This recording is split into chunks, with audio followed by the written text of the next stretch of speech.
Recording. And shalom, everyone. I'm Brother Doug. This is my sister Shoshana, our brother Dennis, our sister Marie, and our sister Sadie, and our sister Sally. We are the Wakened by Yahuwah Assembly.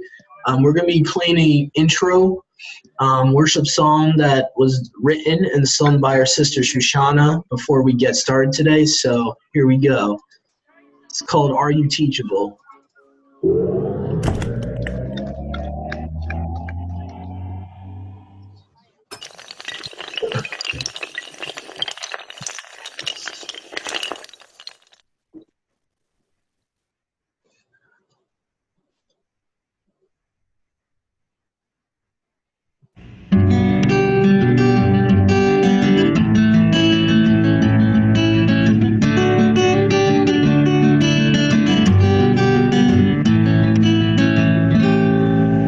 Are you teachable? Yahuwah, I need to know. Are you reachable? Just how far are you willing to go? Are you humble? And are you teachable? Can you hear that still small voice in your head, showing us where we're missing the mark? Where we're missing the mark. Like a child, we must trust and obey him, even as Noah did when he built the great ark. Noah was teachable. How about you? I need to know. Are you reachable? Just how far are you willing to go? Are you humble? And are you teachable? Read his word, do all it says to do. If you want to live forever with him, live forever with him. And when you go astray, confess your sins. Even if all you did, then God will forgive them. Dawood was teachable. How about you? I need to know. Are you reachable? Just how far are you willing to go? Are you humble? And are you teachable? For he resists the proud and puffed up man who says, look at me, see how great I am. But to this one will he look, the meek and unpretentious man, like grandfather Abraham. For he was teachable. How about you? I need to know. Are you reachable? Just how far are you willing to go? Are you humble? And are you teachable?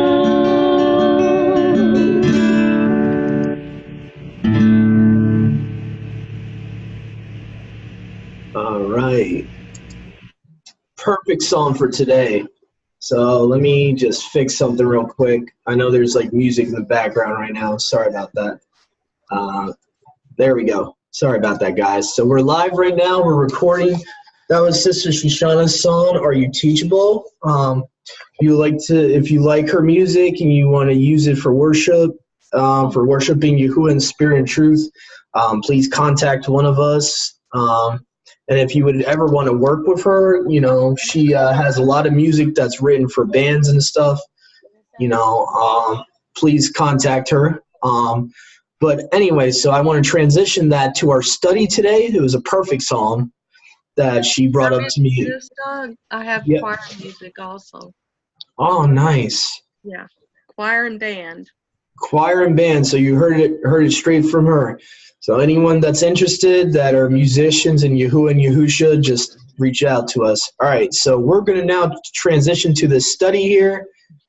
And here we go. So it's going to be called Atlantis Occultism, Repackaging, Exposed. And we're going to be looking at certain clips from these three main movies and one TV show that show you a huge agenda. So we're going to be looking at this stuff. So you got, first, I want to explain to you why we're doing this study today.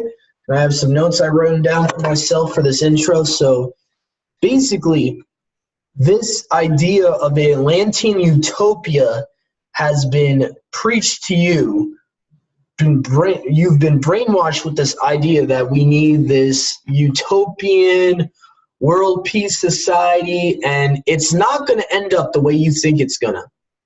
You've been brainwashed into believe that this utopian new Atlantis that is going to be all great, it's going to be peaceful, there's going to be no more wars and everything, all the world's problems are going to be solved.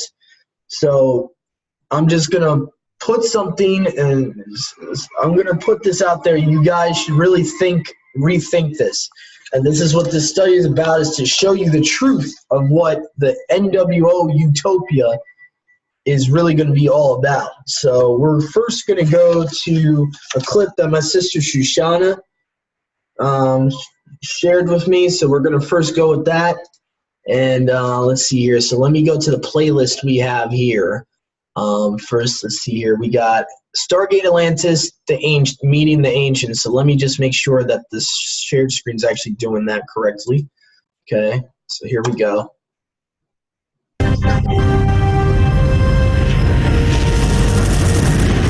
Sir, we've got just about everything we're going to get out of the sublight engines. They're going to fly by us in 3, 2, 1.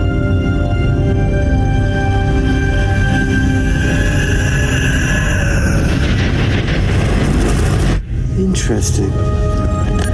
What? If these readings are correct, and to be perfectly fair, they may not be. Rodney. It's an ancient warship. It's possibly Aurora class. Who's flying it? I would imagine ancients. But there hasn't been any of them around for over 10,000 years. Relativity.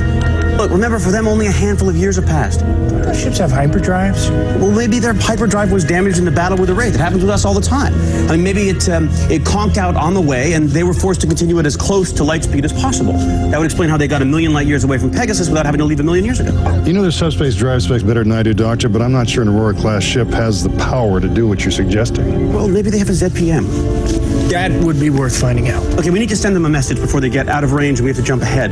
Something like, we are humans from Earth, currently occupying Atlantis, yada, yada, yada. Why don't we just ask them to slow down? Colonel Caldwell, the unidentified vessel is slowing down. Maybe they heard me. Well, they saw us. And they're not just slowing down. I mean, they're slamming on the brakes something like 27 Gs. So now what? Unknown vessel. I'm Captain Healy of the Atlantean warship Tria. Our ship has suffered damage. We've scanned your vessel and determined that it is capable of hyperspace travel. We've begun deceleration maneuvers. Will you render assistance in the form of hyperspace transport? Well, yes. Yes, of course we will. I don't think she can hear you. How about a channel? This is Colonel Stephen Caldwell of the Earthship Daedalus. It would be an honor to render assistance in any way we possibly can. We're going to meet ancients. I mean, flesh and blood ancients who know what everything is and how everything works. I mean, I don't even know what to ask first. Well, it's going to be a couple hours before we can match velocities for transport. That should give you enough time to write out that list. Right.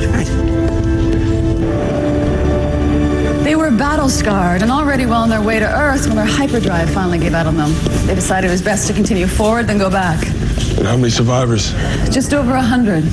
Word has already begun to spread amongst my people. They believe this return was foretold, that it marks a turning in the tide in the war against the Wraith. I don't know about that. Dr. Weir, the Daedalus is ready to beam down our people and the ancient delegation. Thank you. We're ready to go, sir.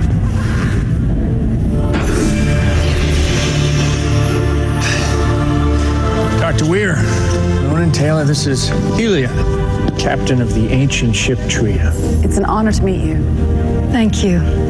And from what I'm told, you've done a remarkable job preserving our city. Well, we did what we could with what we had. I need to speak to the leader of your people. I'm in charge of the Atlantis expedition. You misunderstand me, Dr. Weir. I need to talk to the one who can speak for all the people of Earth. That can certainly be arranged, but may I ask why? What is that? How come I've never seen that?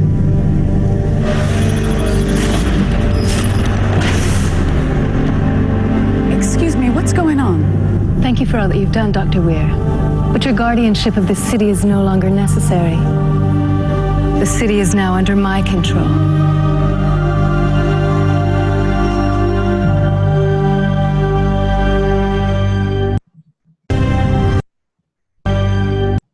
Okay, so as you can see from that first clip already, you're seeing hints of it's not what it seems. This utopia is not what it actually seems, and there's a deception going on, and that's just putting it lightly. So that's okay. So now I think we should go to some of the other ones that talk about this deception also. So let me just exit out of this window. I hate YouTube's new update they did. All right, here we go. So now we're going to go to a more in-depth thing here, which I could have swore I put Etheria. So let me just go really quick to the next clip we're going to go to. It's a documentary called Ethereal Battle Between Heaven and Earth. It's only going to be 5 or 10 minutes. So we're only going to show a very brief synopsis just to get your idea biblically of how this ties into scripture. So see here we go. Yeah, here we go. See, let's fast forward to about see, here we go. The Bible. Every single person on the earth was born into the middle of a war.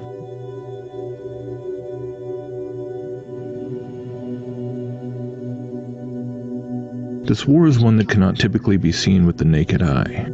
Its existence is not broadcast on the evening news. Its reality is not even realized by the vast majority of the population. Yet this war has raged on since the very beginning.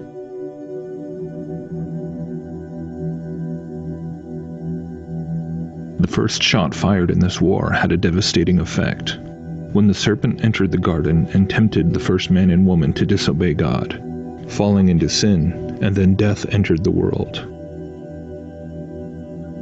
Sometime after, as mankind began to multiply and cover the face of the earth, the first full assault on humanity was launched. In a way, you could describe it as an alien invasion. But these invaders did not come from some distant galaxy, from some far-off star system. Rather, they descended from right above, as together they conspired to abandon their assigned posts in the firmament, where the ether carried the light of their luminescence to the four corners of the earth. These watcher angels fell from their first estates that God had set for them, and they came down to terra firma, where they began a sort of colonization campaign. They sired the Nephilim, their hybrid abomination offspring, which began to ravage the land and feed upon men. They corrupted the genetics of not just humanity, but of animals and plants as well. Using the knowledge they had been given by God to perform their original tasks in the heavens, they proceeded to teach mankind all sorts of forbidden things in order to civilize them, to equip them in the building of cities, vast kingdoms, where these fallen angelic beings could rule as gods. The knowledge bestowed by these beings was presented as being the keys to humanity's path to enlightenment, the technological know-how that would eventually allow us to take our seats alongside them as gods. But of course, this was all a lie. This forbidden knowledge brought nothing but destruction, perversion, wickedness, and death.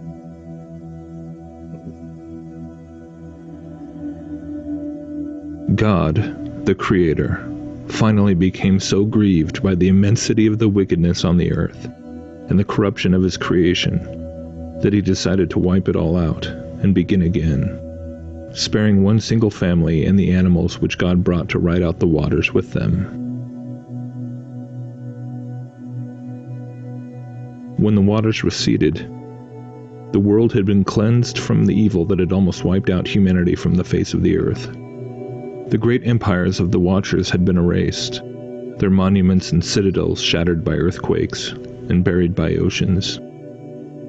The angels who had conspired together against God were buried deep in the bowels of the earth, held there in the deepest darkness until the time of the final judgment of all things. The bodiless spirits of the giants, the Nephilim, were cursed to roam the earth, tortured by hunger and thirst that they could never satisfy, forever longing to have bodies to inhabit once again. Satan's direct rule over the whole earth through his vassals, the fallen watchers, was over. But no sooner than the earth began to be filled once again with trees and plants and animals, and people began to spread out and fill it once again, did the enemy of mankind begin working, seeking to rebuild what God had destroyed, his beloved Atlantean Empire, whose sole purpose was the enslavement and destruction of mankind. But it would be different this time around. No longer did the Fallen One have the ability to send his rebellious emissaries to the earth, to take wives and build cities and palaces where such self-declared deities could sit and rule directly over their subjects. No longer could they walk amongst men and be revered for their brilliance and stature. The satanic kingdoms that would be built after the flood had to be done through the worship of now invisible deities, forced to orchestrate their rule through various systems of interdimensional communication. Since God had now bound them behind a spiritual veil, once again a spectrum of forbidden knowledge was disseminated amongst these newly reborn civilizations, in order to facilitate the connection between these civilizations and their demonic benefactors. Thus, in the courts of all the human kings and leaders of these kingdoms, worked a host of occult priesthoods, sorcerers, mediums, astrologers, and practitioners of divination.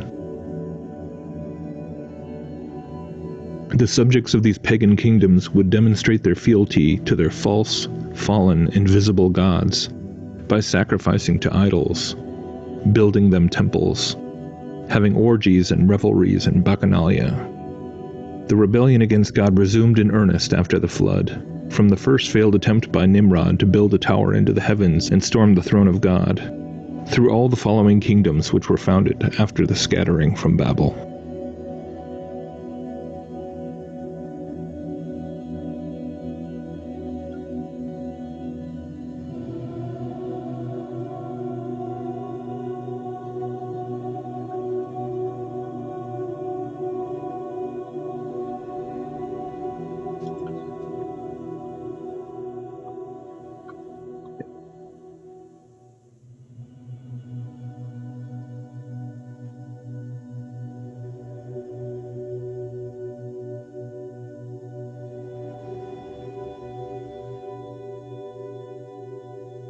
After God destroyed the tower at Babel and confused the languages of mankind, paganism and occultism were gradually spread and developed throughout the world yet again, until once more the true God of heaven and earth chose to intervene, this time by setting apart a nation, a people, a kingdom to bear his name to all the others.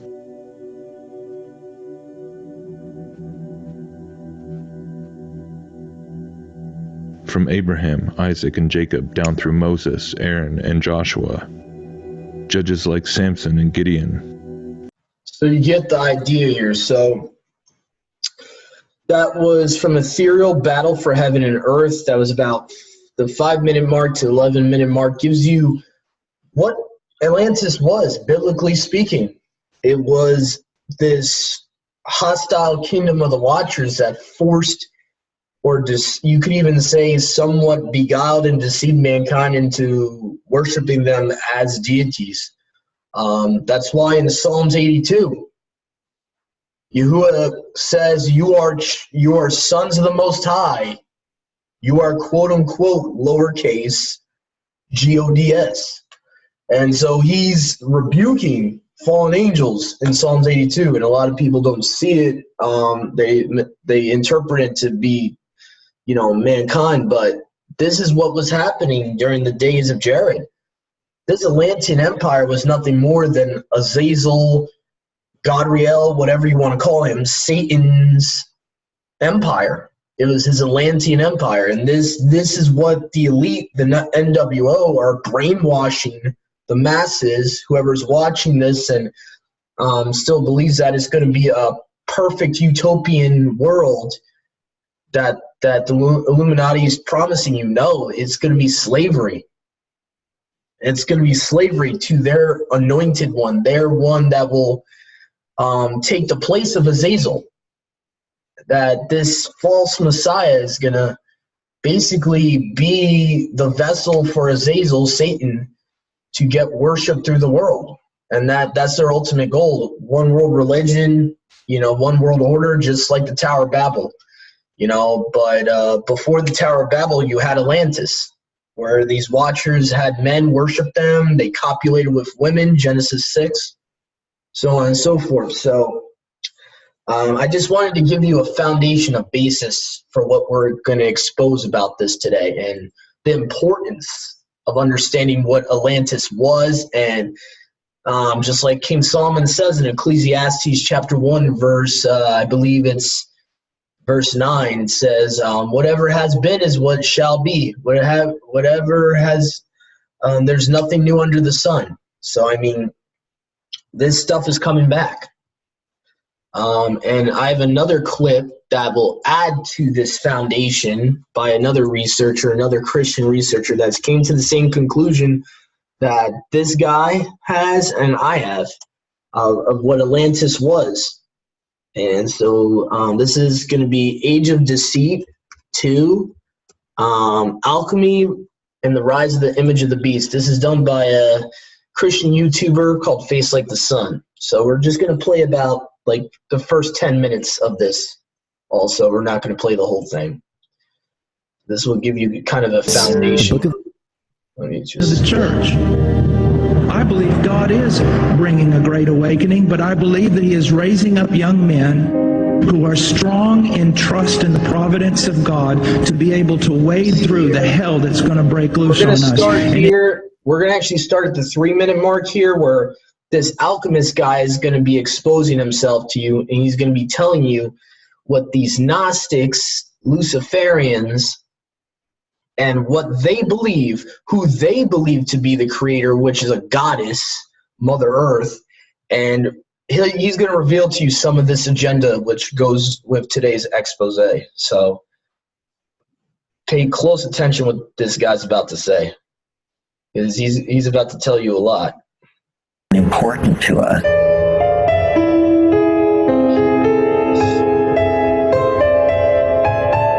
Just get to the part here.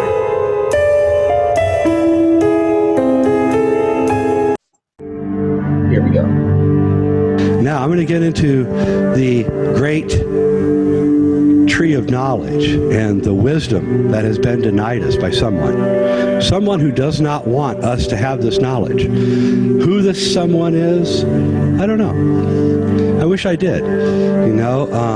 John Lash, the great Nag Hammadi scholar, he says the Nag Hammadi texts, which were found 2,000 years ago in Egypt, or they were buried 2,000 years ago in Egypt and found in 1947. And what's great about the Nag Hammadi is they haven't been tainted by anyone. No pope, no politician, no historian has rewritten anything in there. So we're reading exactly what they wanted us to read 2,000 years ago. Okay? Nobody's got their meat on it. No spin. The Nag Hammadi says that about 1,600 years ago before them, or about 3,600 years ago, the earth was invaded by something called the Archons, which is close to the Anunnaki. And they don't say they're beings. They describe it more like a virus, an off-planet virus. And these Archons came, and what these Archons are is they do not possess the divine essence that we possess. And they're really jealous of us for that. And so they're creating a world, this is what the Nag Hammadi says, a simulated world all around us. It's all simulated. And what it is trying to show that they can create everything that the God has created, the beautiful earth and the flowers and everything. They can do just as good a job as nature can do, only they do it fake. And the point of the Archons, according to Nag Hammadi, is to make you think that their reality is the reality, not the real reality. So I suspect that's who told us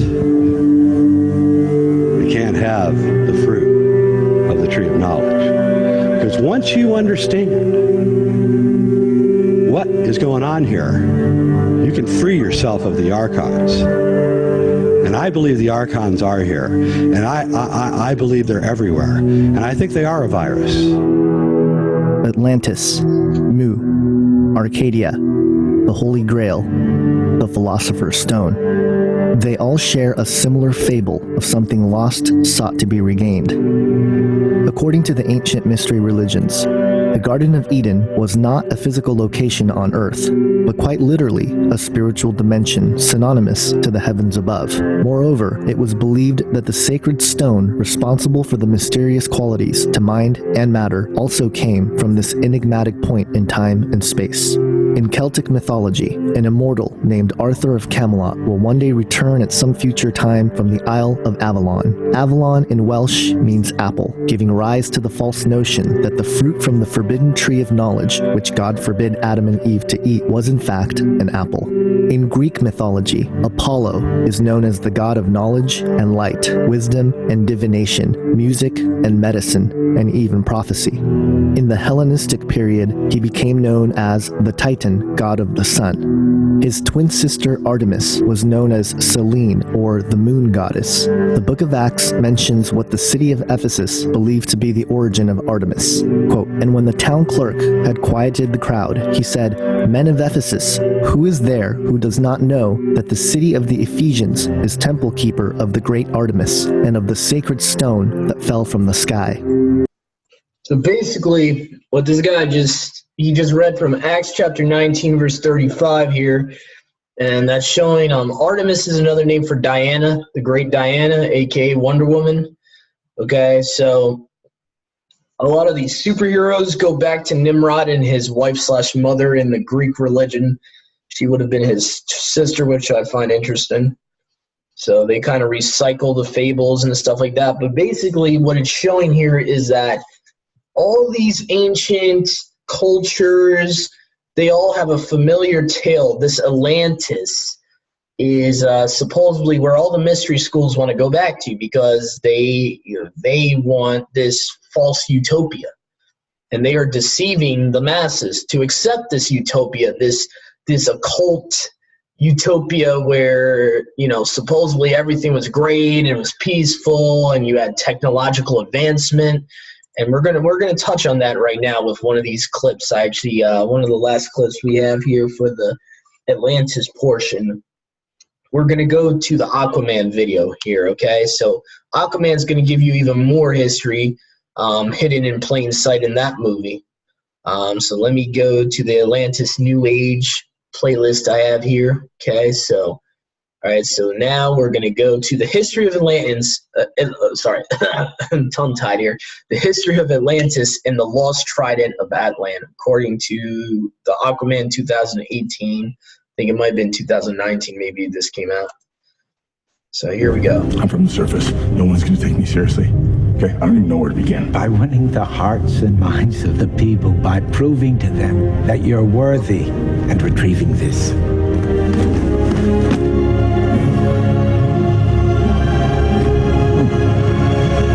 I already got one of those. Not like this one, you don't. This is the lost trident of Atlan. Oh, I know the story. It's more than a story. It's real. It was forged by the greatest weapon masters in history. Crafted from Poseidon's steel for King Atlan, the first ruler of Atlantis. Legend says the trident was imbued with the power to command the sea. So what happened to it? To know that is to go back to the time before the Great Fall, when King Atlan ruled over all that was, when the kingdoms of Atlantis were one. It was the time of great prosperity and technological advancement. We had unlocked the secret of unlimited energy at a time when the rest of the world still thought the Earth was flat. ambitious, too hungry for power.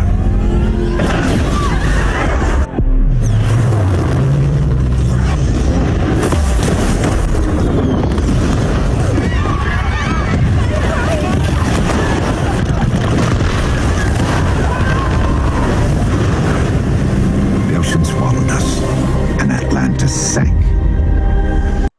So right there, okay, so that's what really happened.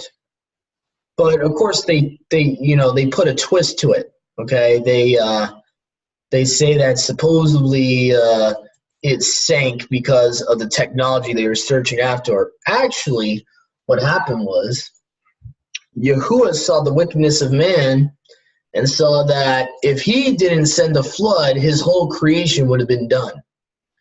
His whole creation would have been destroyed by us stupid humans.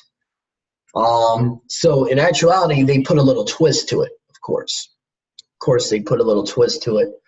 But in this physical depiction you can see here from Aquaman movie, pretty much Yahuwah, it's hidden in plain sight. It's showing Yahuwah destroying Atlantis, and then it sinks to the bottom of the ocean in the worldwide flood. So that's the end of that clip right there I have to show. I have one more to show before we get into the portion of this expose study that's going to deal with the occultism in movies like Star Wars. And so we're going to go to this last clip real quick. This is from, and if anyone's interested, I have a whole playlist of these clips I've been showing. So anyone that wants to expose the truth of this to brothers and sisters or even non-believers, just let me know. I'll give you the link to this playlist I made. So anyway, so now I'm going to be going to Journey to Mysterious Island. It's a little 3-4 minute clip. And then we'll be transitioning to the Star Wars portion of this study. So here we go.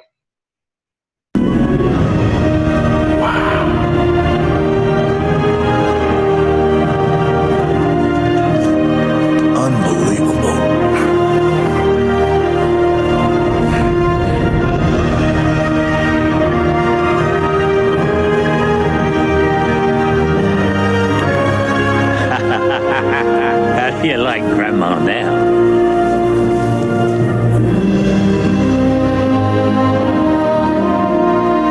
Hello? No one's been home for thousands of years, Gabby.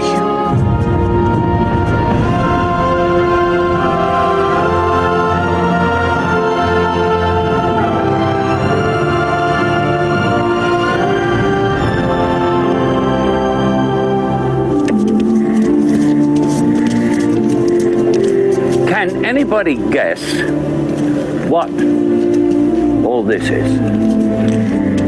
Do you know? Do you know? Legoland? No. Well, that's Poseidon.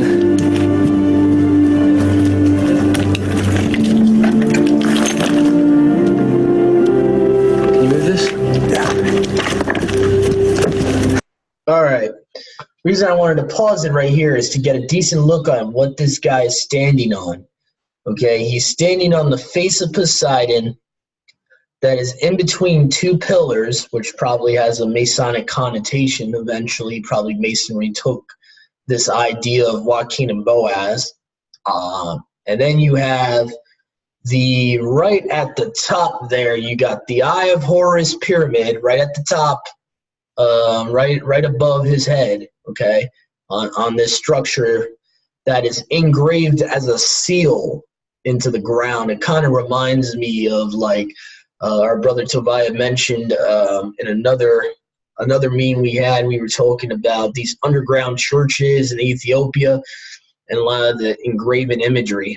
And so this reminds me of that.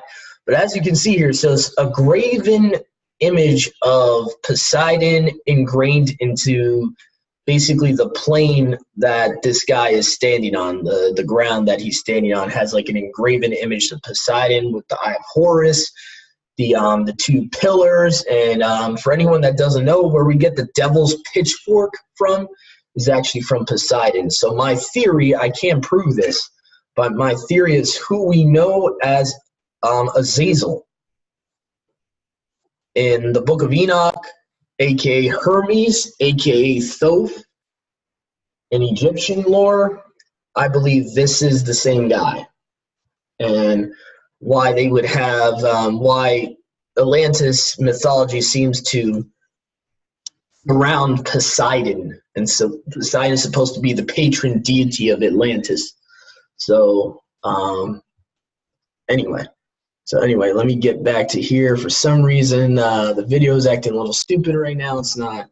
I'm pressing escape multiple times. It's not doing anything. All right, hold on. I'm gonna have to take the shared screen off, and I'm gonna have to fix that. Should not be doing that. I don't know if something happened with Opera there. Just bear with me, guys. So we're gonna be going next. Once my browser comes up here, we're gonna be going into the Star Wars occult symbolism, and so just bear with me, guys. I'll be there very briefly. Okay. So,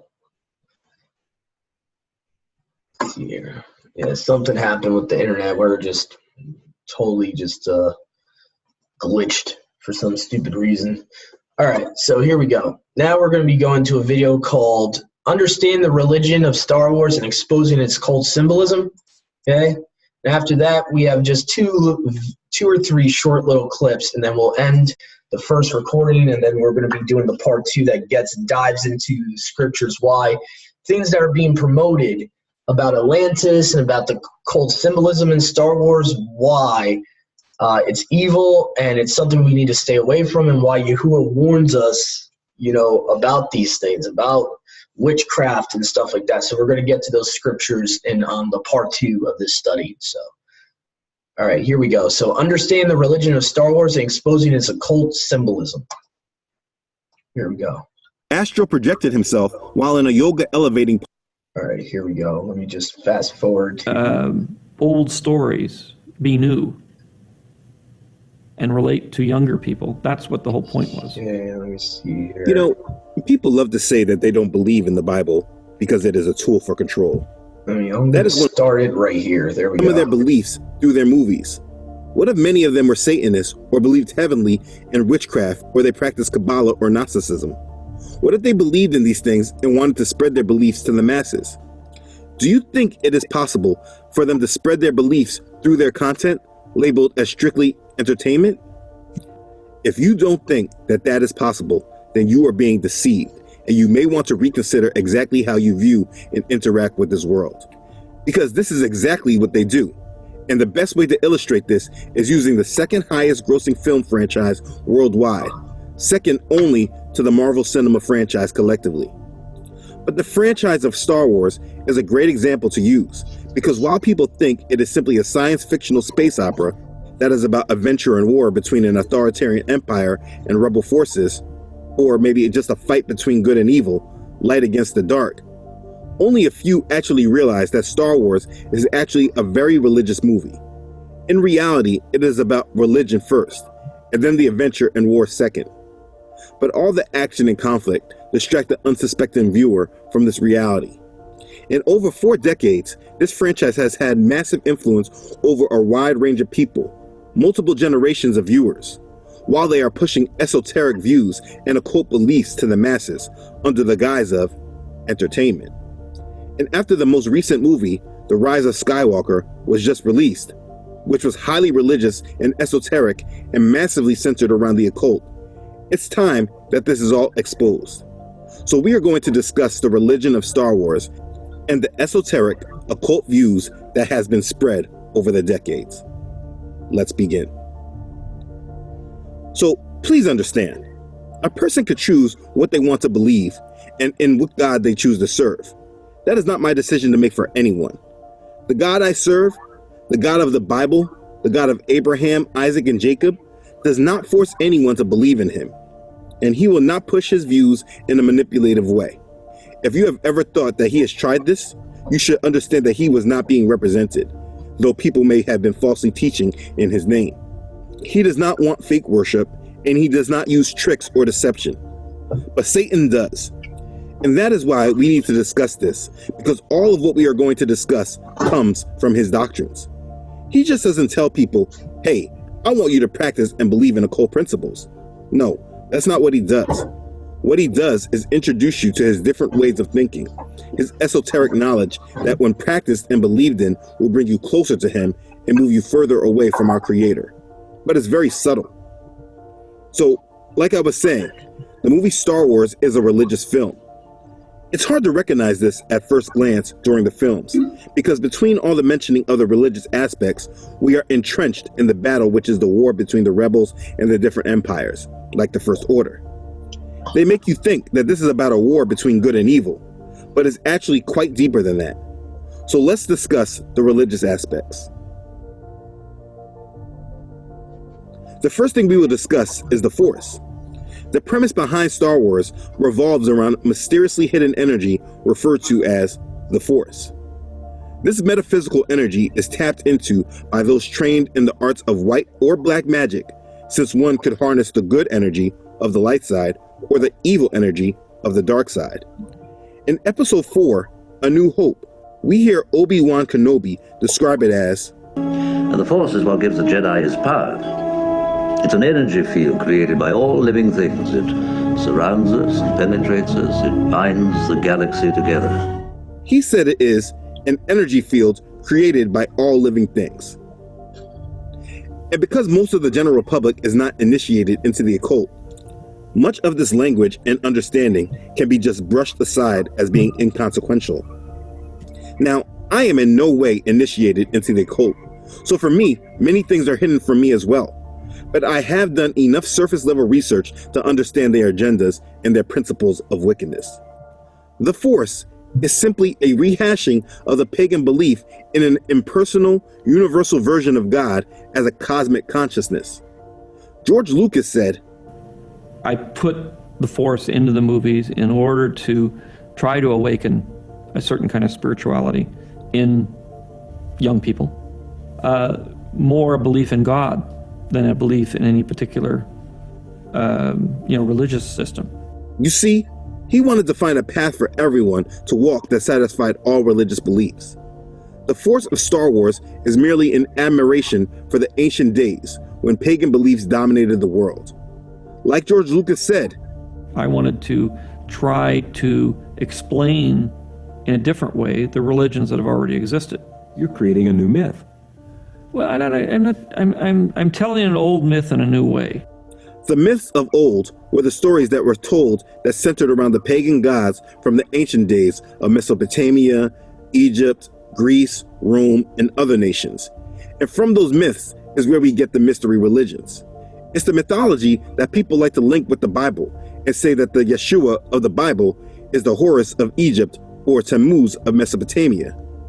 I explained this in depth in the History of Religion Part 1 video. If you have not watched that video. And just a disclaimer, I don't share the beliefs of everything this person is saying, especially when he uses the name Yeshua. Just wanted to put that disclaimer out there. As far as what he's been talking about, as far as Star Wars is concerned, I'm completely agreeing. And I think most of us in our group would agree with most of what he has said so far, but we don't ascribe to the name Yeshua, so wanted to make that clear. Watch that video after this one. But yes, George Lucas is telling the myths of old that were centered around the ancient pagan gods of the old world empires, the ancient pagan mystery religions. And in Star Wars, the Jedis are the high priest of this religion. If you follow the movie, they have sacred texts, and they even had a Jedi temple.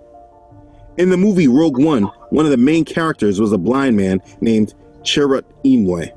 Forgive my pronunciations. He was a spiritual warrior monk, and basically had no place when the Jedi temple was destroyed.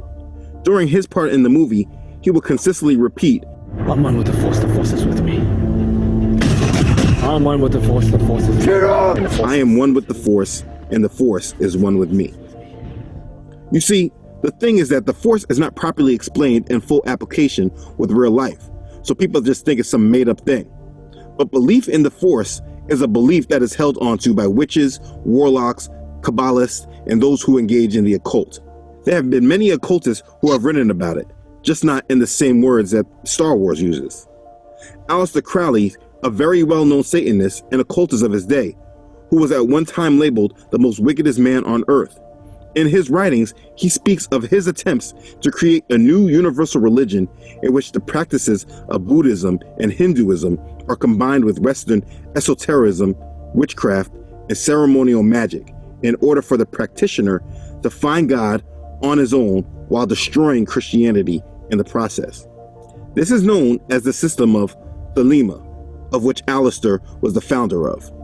This satanic system of Thelema begins with his Book of the Law, from which we get the summation of Satanism, do what thou wilt. I speak about this often in other videos.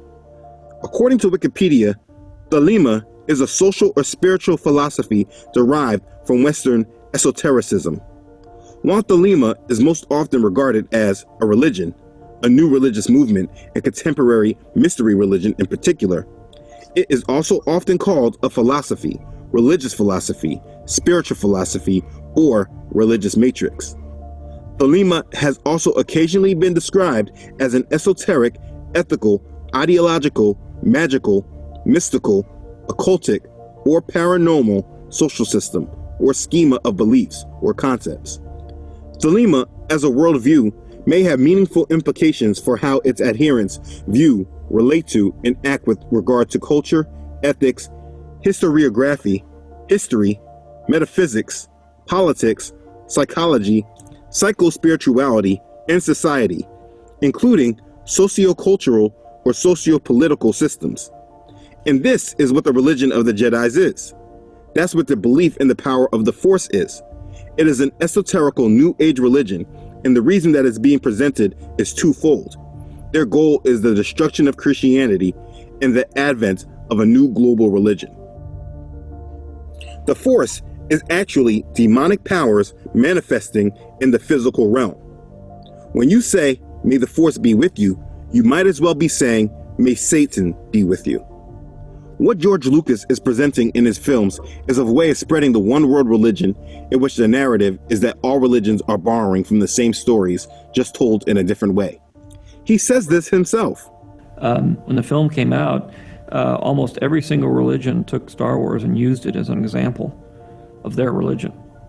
And were able to relate it to young people and saying this is what, and relate the stories specifically to the Bible and relate stories to the Quran and the Torah and things. And so it's like, if it's a tool that can be used to make old stories be new and relate to younger people, that's what the whole point was. And this is what the viewers are seeing while they are being entertained with the fantasy intergalactic conflict and what they tried to show us as a battle of good and evil. Occultist Alice Bailey, a former theosophist, a theosophist is one who teaches about God and the world based on mystical insight. In her book, Problems of Humanity, she spoke about this goal, which she channeled from an ancient spirit guide named, actually I don't want to say his name. She said, "The day is dawning when all religions will be regarded as emanating from one great spiritual source. All will be seen as unitedly providing the one root out of which the universal world religion will inevitably emerge. Then there will be neither Christian nor heathen, neither Jew nor Gentile, but simply one great body of believers gathered out of all the current religions. They will accept the same truths, not as theological concepts, but as essential to spiritual living. They will stand together on the same platform of brotherhood and of human relations. They will recognize divine sonship and will seek unitedly to cooperate with the divine plan. Such a world religion is no idle dream, but something which is definitely forming today." Alice Bailey's works were published through the Lucis Trust, which originally was called Lucifer Publishing Company, and they mirror Aleister Crowley's goal in this system of Thelema. This is a goal of those who believe in the occult, and this is what they are spreading. As a believer in the way lives their life with the intention to spread their gospel, those who believe in the occult, especially at the highest levels, their goal is to spread their occult beliefs and merge all religions. I speak about this more in depth in my video about the coming one world religion. If you have not watched this, watch this after the History of Religion Part 1.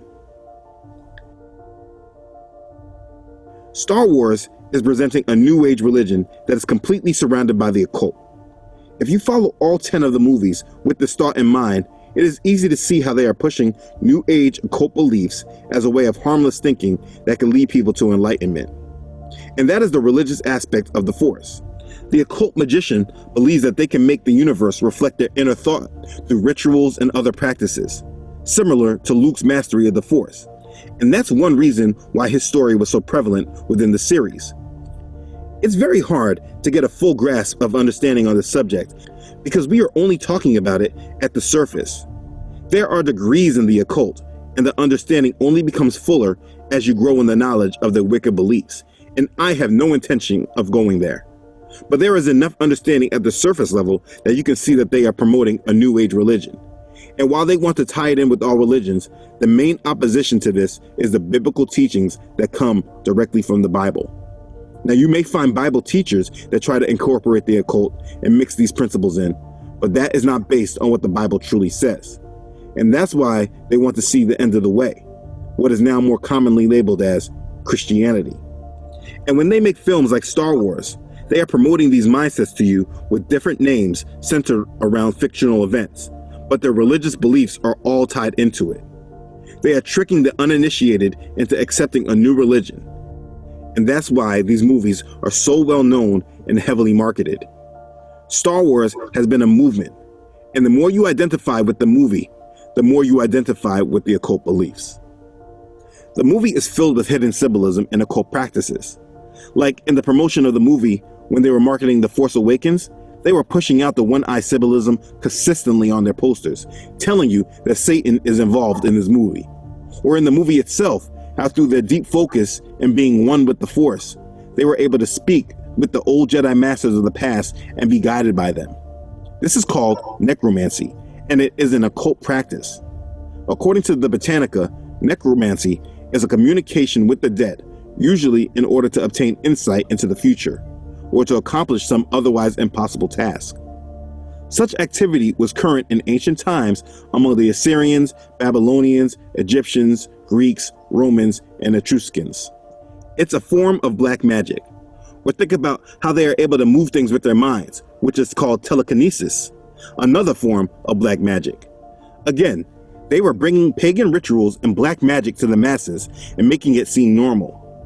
But a main part of the symbolism they promote is their esoteric belief of duality.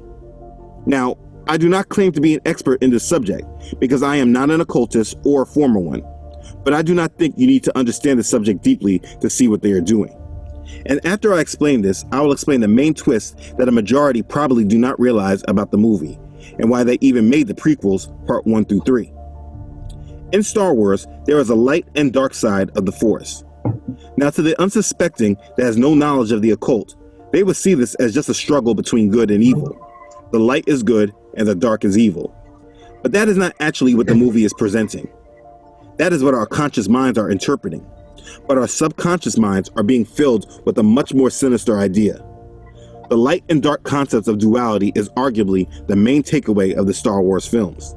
We see it through symbolism that displays the two colors of black and white, which represent the absence and presence of all colors, the light and the dark, which is why in the movie, Rey wears white while Kylo Ren wears black.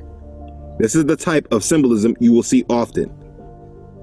Like in The Lord of the Rings, this was prevalent. The dark figures that hunted Frodo were in black. In the beginning of the adventure, Gandalf was wearing gray. He was called Gandalf the Grey. He was a mixture of black and white. When he this form of societal programming, Aleister Crowley sought to join good with evil and prove that they are both the same thing, and all things are simply expressions of love and God.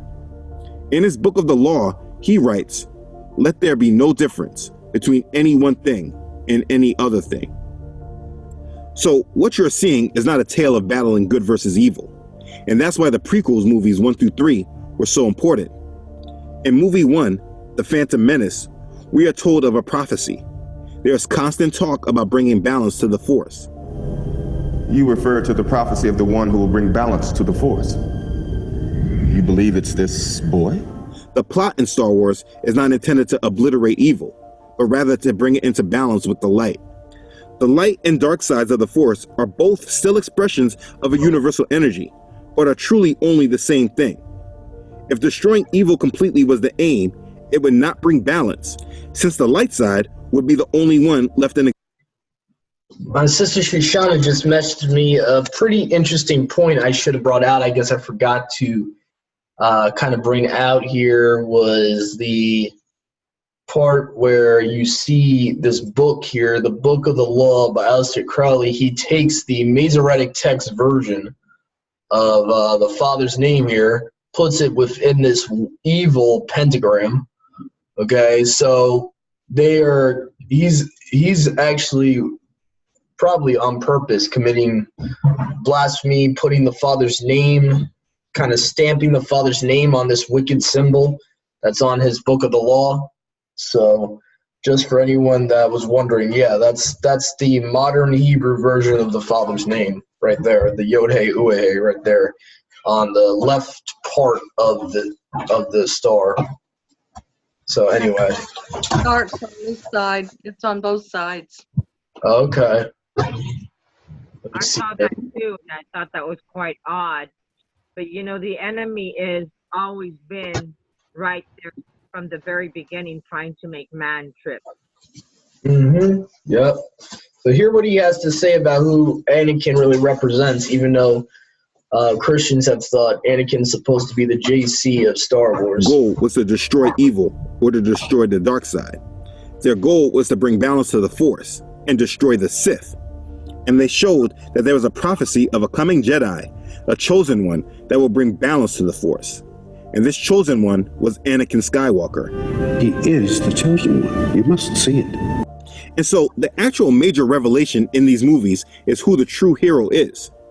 Now we naturally assume it to be Luke Skywalker, but Luke is not the true hero. Now don't get me wrong, he is a hero of the movie, just like Han Solo is. That is undeniable.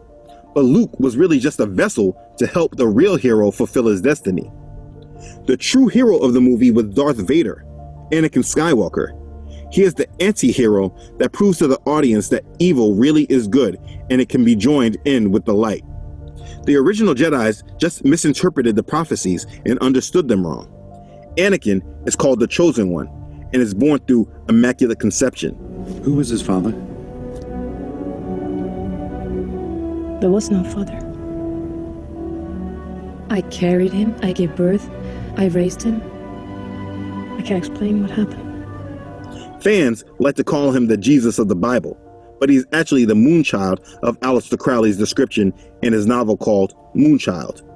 That is a tale based on the beliefs of magic and the attempts to conceive a special chosen moonchild that will save humanity and improve its conditions. Coincidentally, the story revolves around battle between white and black magicians. This moonchild is what Christians know as the Antichrist, but I digress. Anakin started as a Jedi in the light.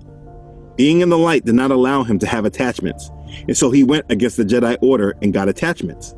And then in order to save the ones he loved, he went to the dark side. In the final battle when he fights Luke, he realizes he still has light in him and kills Palpatine, the Sith Lord, who is all dark, and thus he brings balance. When he dies, he told Luke that Luke saved him. Leave me? No, you're coming with me. I'll not leave you here. I've got to save you.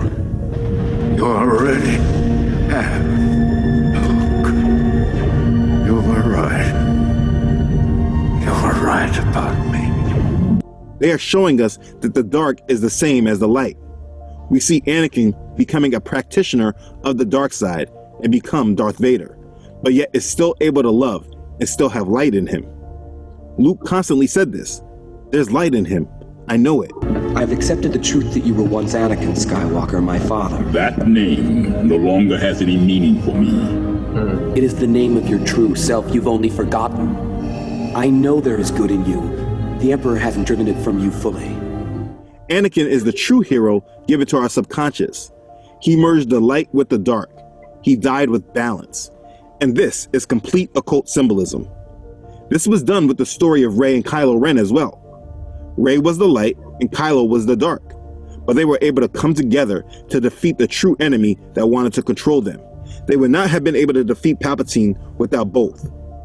The last 3 films, The Force Awakens, The Last Jedi, and The Rise of Skywalker, just added to the symbolism in other ways and gave more examples of applying the occult into our lives. All right, so obviously you get the point of what this guy's trying to say. He's exposing the duality, the misconception that Yahusha is being represented by this hero of the series known as Darth Vader, aka Anakin Skywalker. And just to piggyback off of that, Star Wars is also conditioning you to accept the idea of what's known as MK Ultra. This just came to me. I think Yahuwah was trying to remind me of this. Darth Vader is the same person as Anakin Skywalker, but yet in the comics, Palpatine would tell him and brainwash him that you are no longer Anakin Skywalker. You are no longer that person. You are now Darth Vader. So it's almost like, what is it called? Multiple personality disorder, the world would call it. And so this is pretty much what's going on here is MK Ultra also being brainwashed to your children. That it's okay to have, multiple personalities and all that. So that's something I just thought of, something the Father just revealed to me, that it's also showing with that character. Anakin Skywalker and Darth Vader are the same exact person, physically speaking, but they're 2 different personalities. So it's like schizophrenic. It's like that type of thing. So and most children idolize Darth Vader. Most of them love him. So this is getting them to have the idea, it's okay to have a alter ego. It's okay to have another personality inside of you. And that's another Freemasonic belief system, is with duality, you have 2 personalities that are coexisting in a person. It's demonic.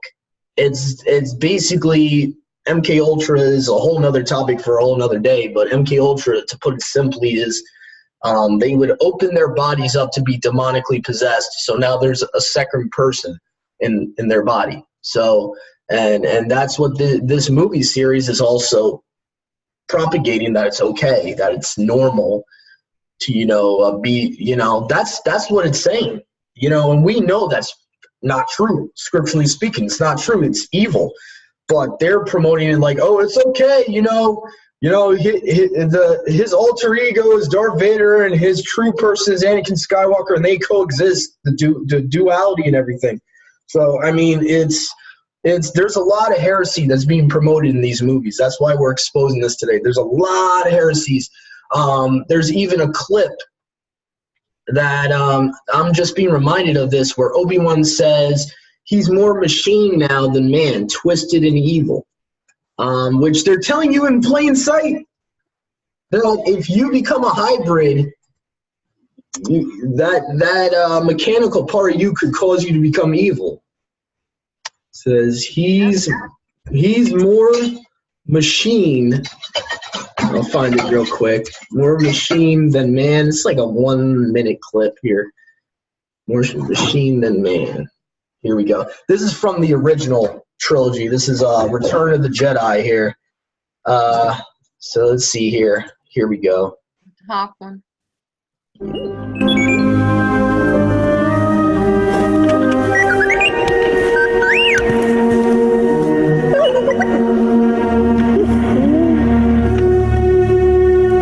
I can't do it, R2.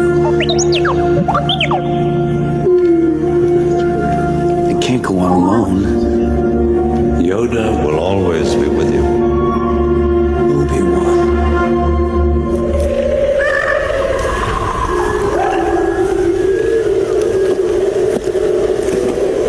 Why didn't you tell me? You told me Vader betrayed and murdered my father.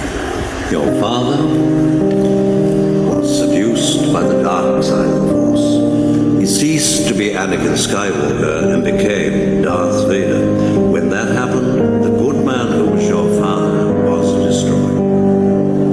So what I told you was true, from a certain point of view.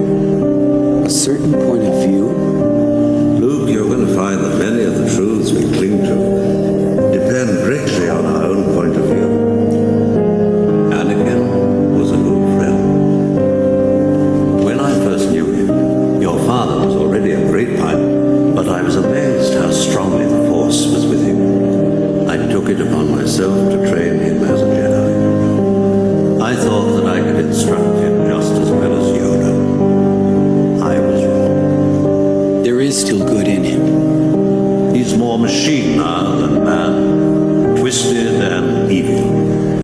Right there. He's more machine now than man, twisted and evil. So he's telling you in plain sight, when you choose to become a chimera, you choose to blend yourself with technology that will cause you to become evil. That's what that guy Obi-Wan just said.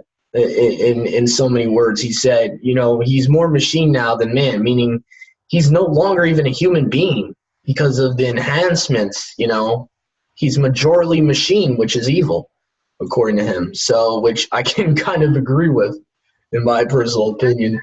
That's what the world is wanting to do. That is, I believe, part of the mark of the beast.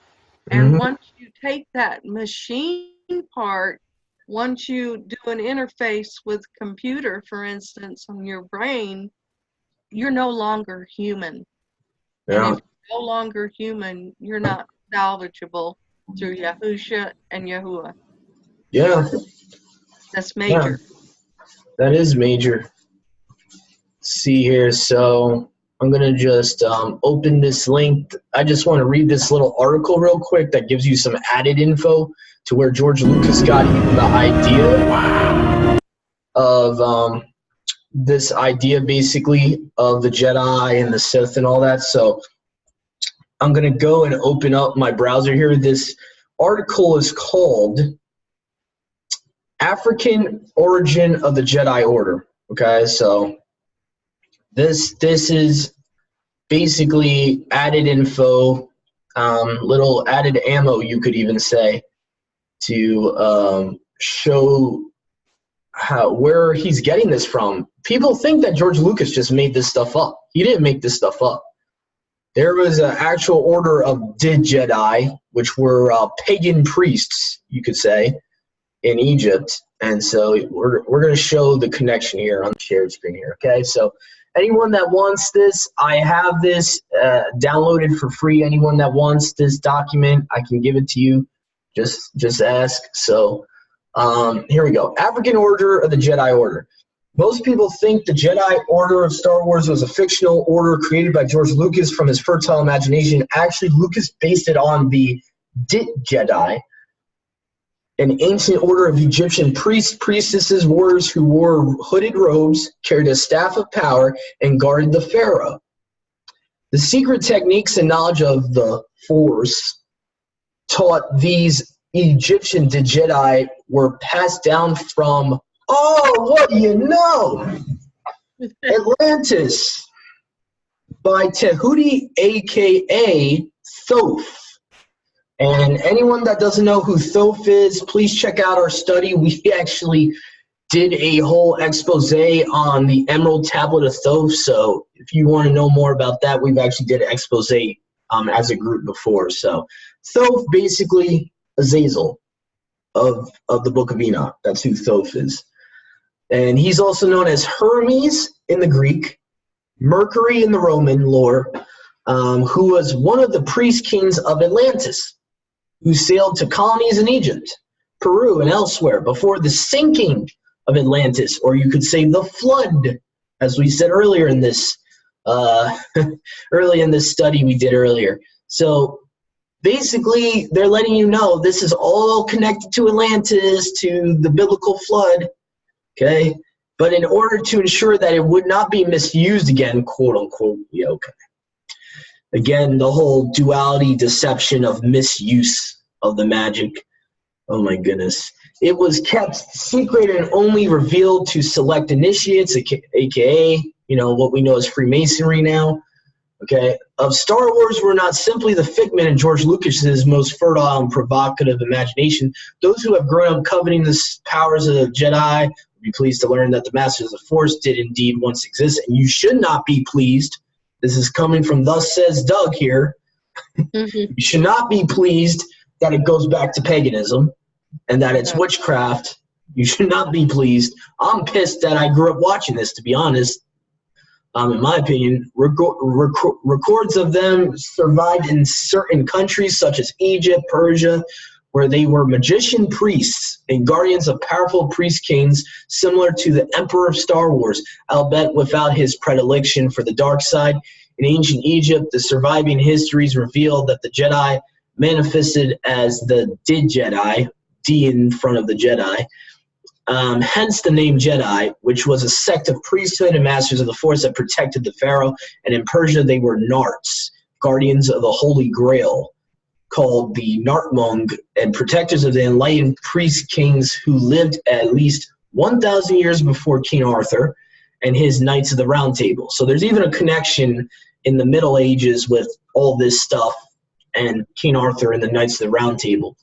Okay, so here we go. It says, the remarkable history and wisdom of these two early sects of Jedi Knights was first introduced to the West by the Knights Templar, who upon returning from the Middle East in the 13th and 14th centuries distilled Jedi histories learned from the Sufis into a series of lengthy Holy Grail legends. Within these pithy legends, the Templars synthesized the powerful emperors and priest kings of the past into the enigmatic figure of the Fisher King, which probably goes back to Dagon, you know, the part fish, part man.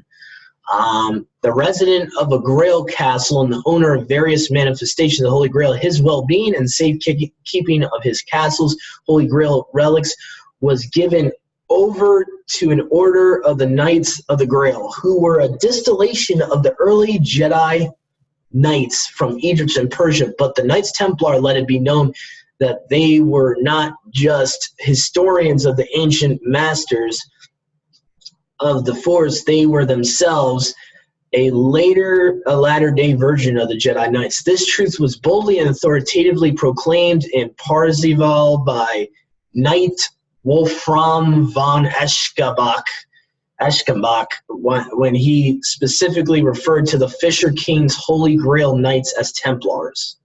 Okay, so Parzival, as well as other historical references put forth in the tour, the Jedi could awaken the normally dormant serpent power, the fiery force at the base of his spine. So this goes into like Kundalini nonsense. Okay, so this is where George Lucas got the Force from. So any of my brothers and sisters that grew up watching this stuff as me and in the past did not realize these Gnostic connections, you should be like shaking your head right now. This is bad. So it talks about that. It talks about then moving upwards to the head, where it would culminate in the supernatural powers and intuitive Gnostic wisdom. Okay, so it goes back to Gnosticism, the proof that a Jedi had accomplished this alchemy. Again, this is what was taught by Azazel and them, alchemy. Okay, this goes right back to the days of Noah, right back to the days of Jared, you could even say. Alchemy is intrinsic to his name, which was essentially an honorific title, Djed or Djed-denoted column, while the root word or sound denoted serpent. Interesting. Thus, a title, the Djed, was one who had awakened the serpent at its seat and then raised it up on his or her column or spine to the head. Those Djed that succeeded in this inner ascension could potentially become immortal, which is yet another meaning of the Jedi, as the serpent force rises up the spine. So its alchemical fire transformation moves within every cell of the body. So you get the point here. So basically, all of Star Wars is hidden Hinduism and Eastern mysticism. That's all it is. All George Lucas did was take all the pagan religions of the ancients, just like the other guy said, and reframe it as his quote-unquote Star Wars. And that's all he did. It was not coming from his imagination. And even worse than that is it's completely Gnostic. It's completely Gnostic, Freemasonic garbage, to put it basically. So anyway, so We're going to end this part just by showing a couple more scenes here, short little scenes here that show them actually quoting scripture and putting truth in plain sight here. We got a couple short little scenes here. I think the most important one to show first is I kind of got the idea they're trying to let you know about 1 Thessalonians 5:3. There's a scene in this that is very eerily similar to what's going to happen with the anti-Messiah, so I wanted to play this first. See here, so here we go. The plan has gone as you had promised. You have done well, Viceroy. Oh, what happened? Your screen share. Oh, okay. Let me fix that then. Thank you for reminding me.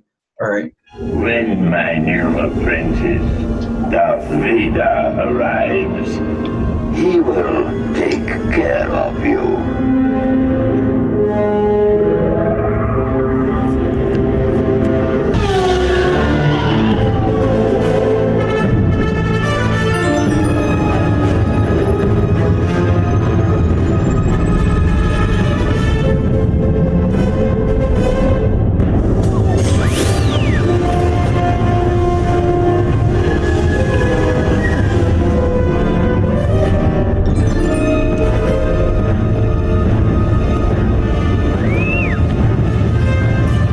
R2, stay with the ship.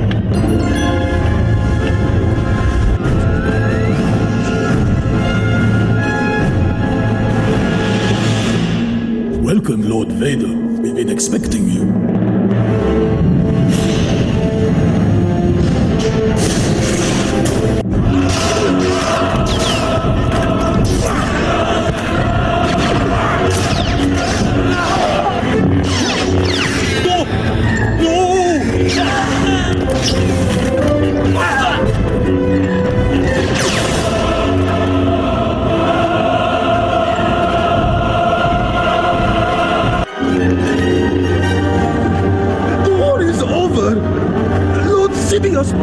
Promised us peace.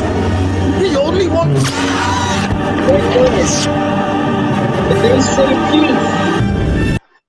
When they say peace, sudden destruction will come upon them, and they will not escape.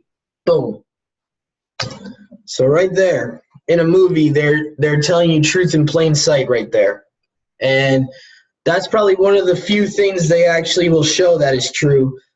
There's two more scenes I wanted to show from this playlist I have for today's study from the Star Wars Revenge of the Sith movie that they're actually quoting from scripture in these two other short little clips. One, this guy, Anakin Skywalker, actually quotes Yahusha and says, "If you're not with me, you're my enemy." And they make it seem like that is an evil thing to say, which is actually the opposite of the truth. So it's actually opposite of the truth. It's actually a righteous thing to say one way or the other. Are you with me or against me? But I'll show you what I'm talking about here. If you're not with me, then you're... All right, let me just pause that and put it on the shared screen. Okay. It is. Okay, let me just try to bring it all the way back. There we go. Now, here we go. If you're not with me, then you're my enemy. Only a Sith deals in absolutes. I will do what I... So notice how he says only a Sith deals in absolutes. So to the subconscious of the person's brain, this guy who's supposed to be, basically on the good side is telling you that it's wrong to be absolute, that you shouldn't be one way or the other. You should be gray. That's what the guy Obi-Wan is basically hinting at. He's saying only a Sith deals in absolutes because Anakin's quoting Yahusha and saying, if you're not with me, you're against me. Just like Yahusha said. So this movie series is also trying to put blur lines in between Yahusha and Nimrod in a way. It's putting blur lines so you can't distinguish, because he's literally quoting what Yahusha said in Matthew 12, 30 to 31. So it's very deceptive what they're doing here. They're literally, and they're getting you to think that it's wrong to be all righteous and not wicked. By the way Obi-Wan said that, he's making you think that gray is what you're supposed to be. You're not supposed to be all righteous or wicked. Like, you're supposed to be lukewarm. This movie is actually promoting lukewarmness. And what does he say he'll do? Spew you out of his mouth. Yeah, depending on the translation, I think the King James says vomit. Yeah, so it's even probably worse than just spew or spit. It's probably vomit, like forcefully get you away from him, basically. So the last clip I have to share is this guy who represents Satan. You know, in the movie they kind of portray he's like the ultimate evil, the guy, the emperor.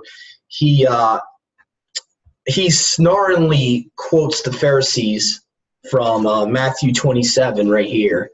So listen to this. It's ironic. He could save others from death, but not himself. So that is Matthew 27, I believe is verse 42 or 52. Where the Pharisees say to Yahushua when he's on the stake, you know, he could save others from death, but not himself. Like, just in the same connotation, snarling, mockingly. So basically, at the minimum, this guy is representing the Pharisees. At the minimum, he if he's not the ultimate evil like Satan, he's pretty close. So. But anyway, that's the end of the clips I have to share. We're going to end this portion of the study. We'll be starting the part 2 briefly, and we'll be going into scriptures dealing with the occult and why we're not supposed to be practicing these things that are being promoted in the movies that we mentioned earlier in the study, like Aquaman hints at with, you know, the technology in Atlantis and all these other clips I showed about what Atlantis actually was and how that connects to the practices of the occult being brainwashed to our children, to teenagers, to the next generation, even to us as we were growing up. So please stay tuned. We're going to get to the actual scriptural portion of this study. Thank you for joining us so far today. Thank you for bearing with us. To our brothers and sisters out there, shalom. Please, we'll be right back. Shalom. Okay, let me unmute anyone that's been muted. All right.